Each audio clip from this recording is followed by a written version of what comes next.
Halo teman-teman. Nah, sekarang kita akan melanjutkan pembahasan kita mengenai gerak lurus beraturan. Nah, pada video sebelumnya kita kan telah belajar mengenai contoh ini ya. Nah, kita bilang bahwa kalau kita berjalan dari rumah kita ke pohon ini, yang jaraknya adalah 415 meter, kalau kita memerlukan waktu 5 menit, maka kecepatan kita dapat dihitung seperti ini. Di mana kecepatan adalah perpindahan dibagi dengan waktu, ya, selang waktu kita. Jadi kita kalau masukkan angkanya, hasilnya adalah 415 meter dibagi dengan 5 menit, yang adalah 83 meter per menit.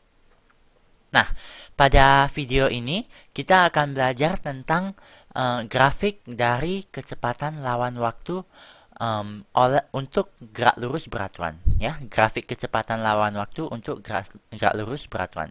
Nah, pada video ini juga kita akan belajar tentang beberapa asumsi penting yang telah kita buat mengenai gerak lurus beraturan. Nah, jadi pertama-tama mari abang mulai dengan grafiknya. Nah, grafik kecepatan lawan waktu ini bisa abang gambar seperti ini ya. Dalam sumbu vertikalnya, abang bisa tulis ini adalah kecepatan. Nah, kecepatannya abang tulis saja satuannya meter per menit di sini, ya, meter per menit. Nah, dalam sumbu horizontalnya, kita punya waktu.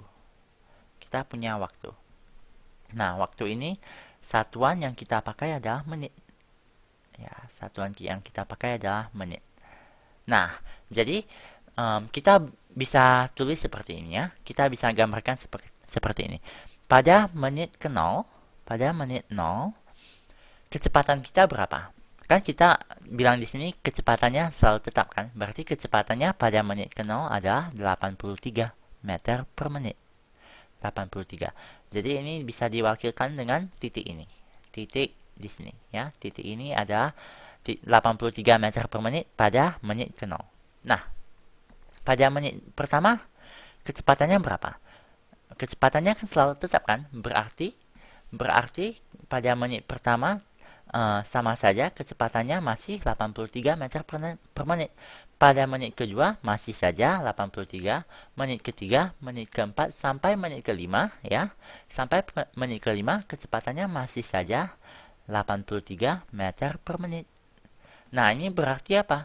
Ini berarti kita bisa menghubungkan semua titik-titik ini dengan sebuah garis lurus. Nah, ini bukan garis lurus biasa ya. Nah, kalau adik lihat di sini, garis lurus ini selalu adalah garis lurus horizontal. Selalu garis lurus horizontal. Nah, ini tidak lain adalah ciri khas dari gerak lurus beraturan. Ini adalah ciri khas dari gerak lurus beraturan. Nah, sekarang abang mau tanya adik. Menurut adik, dalam kenyataannya bisa gak kita berjalan selalu dengan kecepatan yang sama? Nah, coba adik pikirkan sebentar ya. Sudah?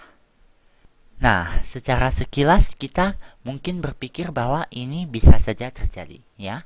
Tapi kalau kita berpikir lebih jauh lagi, kita akan mendapatkan bahwa sebenarnya kalau kita mau berjalan dengan kecepatan yang selalu sama, ini adalah sebuah hal yang cukup susah untuk dilakukan.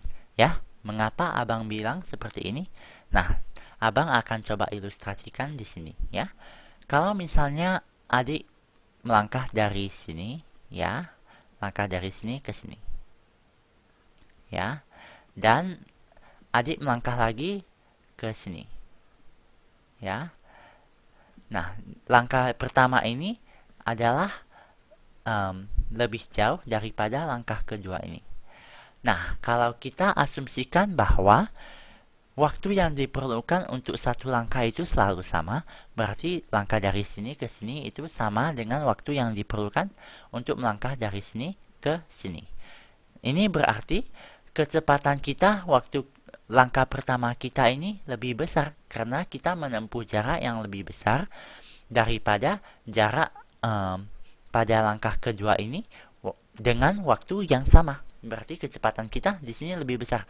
Nah, ini berarti kecepatan kita telah berubah dari langkah pertama ini ke langkah kedua ini. Kalau kita menggambarkannya dengan grafik kecepatan lawan waktu, ya, kita bisa gambarkan seperti ini. Jadi ini sumbu vertikalnya, ya, kecepatan dengan satuan meter per menit dan waktu dengan satuan menit di sumbu horizontal. Nah, kita bisa lihat kan kecepatannya, misalnya langkah pertama ini kita lakukan pada pada menit ketiga. Pada menit ketiga misalnya kita wakilkan kecepatannya dengan titik ini, ya. Nah, mungkin saja misalnya saja kita bilang pada langkah kedua ini pada menit ke 3,5 misalnya, ya, misalnya saja. Nah, di sini kan kecepatannya lebih kecil kan pada langkah kedua ini karena jarak yang ditempuh dengan waktu yang sama itu lebih kecil. Berarti kita bisa wakilkan dengan sebuah titik yang dengan kecepatan yang lebih rendah. Nah, kalau kita mempunyai cukup banyak informasi tentang kecepatan kita pada saat-saat lainnya, ya, misalnya begini ya, misalnya kecepatannya berubah-ubah seperti ini. Nah, kita bisa menghubungkan semua titik-titik ini dengan sebuah garis. Nah, inilah garis dari kecepatan kita dalam grafik kecepatan lawan waktu. Nah, adik bisa lihat di sini bahwa grafik dari kecepatan lawan waktu ini tidak lagi adalah sebuah garis lurus horizontal. Nah, dengan ini abang hanya mau menekankan bahwa dalam kenyataannya sebenarnya sangat susah kalau kita mau mempertahankan sebuah kecepatan yang selalu sama, ya. Nah, balik ke contoh kita di mana adik berjalan dari rumah ke pohon, ya. Nah, misalnya saja ada seseorang yang bertanya kepada adik, "Dik, waktu adik berjalan dalam waktu 5 menit ini, kecepatan adik itu berapa?" Nah, nggak mungkin kan adik bilang ke orang ini, "Oh, kecepatan saya ini begini, ya. Kecepatan saya waktu 3 menit, misalnya kecepatan saya itu adalah 84 meter per menit. Lalu waktu menit ke 3,5 kecepatan saya itu berubah menjadi 82,5 misalnya saja, ya. Lalu pada menit ke-4 kecepatan saya berubah lagi menjadi apa? Lalu menit ke-4,2 kecepatan saya berubah lagi, 4,5 kecepatan saya berubah lagi. Nah, gak mungkin kan adik bilang ke orang ini semua kecepatan adik pada setiap saatnya. Karena ini terlalu banyak informasi untuk orang ini dan bahkan bisa membingungkan orang ini. Nah, alangkah baiknya kan kalau kita mempunyai sebuah nilai kecepatan yang dapat merangkumkan, kan, yang dapat meringkaskan berapa cepatnya adik berjalan dalam selang waktu 5 menit ini. Nah, inilah yang kita namakan dengan konsep kecepatan rata-rata. Inilah yang namanya kecepatan rata-rata. Kecepatan rata-rata. Nah, jadi kecepatan rata-rata itu tidak lain adalah sebuah kecepatan yang nilainya selalu tetap, ya, selalu tetap sepanjang selang waktu ini. Dan yang uniknya adalah kecepatan rata-rata itu mempunyai sebuah nilai yang memungkinkan kita untuk menempuh jarak yang sama. Oke, untuk menempuh jarak yang sama dalam selang waktu yang bersangkutan. Nah, jadi misalnya dengan contoh ini ya, dalam selang waktu 5 menit, ya, dalam selang waktu 5 menit, kita kan bilang tadi bahwa dengan kecepatan sebenarnya yang selalu berubah-ubah ini, kita dapat menempuh jarak 415 meter kan? Nah, ini berarti kecepatan rata-rata ini dengan nilai yang tetap akan memungkinkan kita juga untuk menempuh jarak 415 meter. Nah, grafik kecepatan lawan waktu untuk kecepatan rata-rata tidak lain adalah sebuah garis lurus. Kenapa? Karena kecepatan rata-rata itu dari definisinya adalah nilai dari kecepatannya selalu tetap sepanjang selang waktu ini, sepanjang 5 menit. Nah, adik lihat di sini karena kecepatannya selalu tetap Ini kan berarti kita bisa memakai rumus GLB kan? Karena GLB itu kan digunakan untuk mencari untuk semua gerak yang mempunyai kecepatan yang tetap. Nah, ini berarti untuk mencari kecepatan rata-rata itu kita bisa tulis seperti ini. Kecepatan rata-rata ini abang simbolkan dengan V dengan garis di atasnya ya. Dengan garis di atasnya. Ini adalah kecepatan rata-rata. Ini kecepatan rata-rata tidak lain adalah perpindahan dibagi dengan selang waktu. Dibagi dengan selang waktunya. Nah, jadi di sini perpindahan kita adalah berapa? 415 meter dibagi dengan selang waktu kita adalah 5 menit. Jadi hasilnya tidak lain seperti yang telah kita peroleh sebelumnya adalah 83 meter per menit. Meter per menit. Ya. Nah, bagaimana caranya kita menghubungkan konsep ini dengan GLB? Jadi, kalau dalam GLB, jika kecepatan sebenarnya itu berubah-ubah, maka kecepatan yang diasumsikan sebagai tetap itu tidak lain adalah kecepatan rata-ratanya yang diperoleh dengan membagikan jarak total yang ditempuh atau perpindahan totalnya dengan selang waktu yang bersangkutan. Gitu aja ya. Nah, jadi kesimpulannya adalah kita telah mempelajari dua jenis kecepatan. Konsep kecepatan pertama adalah kecepatan sebenarnya yang kita warnai dengan warna merah di sini ya. Ini adalah kecepatan yang pada umumnya selalu berubah-ubah ya. Nah, di sini setiap titik pada kecepatan sebenarnya pada kurva kecepatan sebenarnya ini adalah yang juga kita namakan dengan kecepatan sesaat. Kecepatan sesaat. Nah, kenapa kita namakan kecepatan sesaat? Ini karena ini adalah kecepatan pada saat itu juga. Pada saat itu juga. Nah, jadi pada menit ketiga ini, kecepatan sesaat kita adalah 84 meter per menit.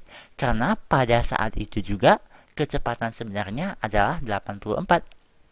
Pada menit ke-3,5, kecepatan sesaat kita adalah 82,5 meter per menit. Nah, ini adalah jenis kecepatan pertama yang telah kita pelajari. Nah, jenis kecepatan kedua yang kita pelajari adalah kecepatan rata-rata. Ini kecepatan ini lahir dari kebutuhan kita untuk merangkumkan berapa cepatnya kita bergerak pada dalam sebuah selang waktu. Jadi, di sini yang penting ya, untuk kecepatan rata-rata, yang penting adalah kecepatan ini sangat tergantung pada selang waktu kita. Jadi kalau kita bertanya berapa kecepatan rata-rata kita dari misalnya menit ke 0 sampai menit ke 3,5, kecepatan rata-ratanya akan berbeda dengan kecepatan kalau kita mengukurnya dari menit ke 3 sampai menit ke 5. Jadi kecepatan rata-rata itu sangat tergantung pada selang waktunya. Ya. Jadi untuk meringkaskannya, yang pertama, adik harus berhati-hati sewaktu adik diberitahu bahwa sebuah gerak itu adalah gerak lurus beraturan. Seperti contoh yang telah kita lihat sebelumnya, ada beberapa gerak yang hampir merupakan gerak lurus beraturan, tapi sebenarnya bukan. Jadi kecepatannya itu hampir adalah kecepatan yang tetap, tapi masih berubah-ubah. Jadi adik harus berpikir secara kritikal setiap kali adik diberitahu bahwa sebuah gerak adalah GLB. Adik harus berpikir dulu apakah gerak ini benar-benar mempunyai kecepatan yang tetap atau gerak ini mempunyai kecepatan yang hampir tetap, tapi masih berubah. Oke. Nah, poin yang kedua adalah kecepatan sesaat itu adalah kecepatan kita yang sebenarnya pada saat itu juga. Ya. Dan poin yang ketiga, kecepatan rata-rata. Kecepatan rata-rata itu adalah sebuah kecepatan yang mempunyai nilai yang unik. Tujuan utama dari kecepatan rata-rata itu adalah untuk meringkaskan berapa cepatnya sebuah gerak itu dalam suatu selang waktu yang telah ditentukan. Jadi pertama-tama kita harus tahu dulu apa selang waktu di mana kecepatan rata-ratanya kita mau cari tahu. Jadi, kecepatan rata-rata itu dapat diperoleh dengan merata-ratakan semua kecepatan kita pada selang waktu yang telah ditentukan.